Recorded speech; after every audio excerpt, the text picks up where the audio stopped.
Hello guys, সবাই কেমন আছেন? আশা করি সবাই অনেক অনেক ভালো আছেন। আলহামদুলিল্লাহ, আমিও অনেক ভালো আছি। রোজকারের মতো আজকেও আমি ঘুরতে বেরোইছি। শুক্রবার ঘুরতে যাচ্ছি স্টেশনে।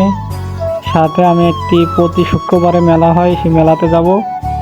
আর যাইতে যাইতে আমরা একটা বিল্ডিংয়ে কাজ চলতেছে, এখানে চলে আসলাম স্টেশনে। স্টেশনের ভিতরে যাওয়ার জন্য গেট পার হলাম।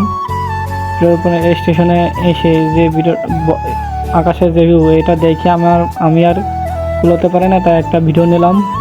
স্টেশনে অনেকক্ষণ থাকার পরে চলে আসলাম মেলাতে। এই যে সেই মেলা, এখানে প্রতি শুক্রবারে মহিলাদের জিনিসপত্র এবং বাচ্চাদের জিনিসপত্র বিক্রি হয়। এখানে শুধু ছেলেদের টি শার্ট ছাড়া আর কিছুই পাবেন না, মেয়েদের সব কিছুই পাবেন। আপনাদের মাঝে আজকে আমি শেয়ার করলাম আমার ঘোরাঘুরিটা। ধন্যবাদ সবাইকে।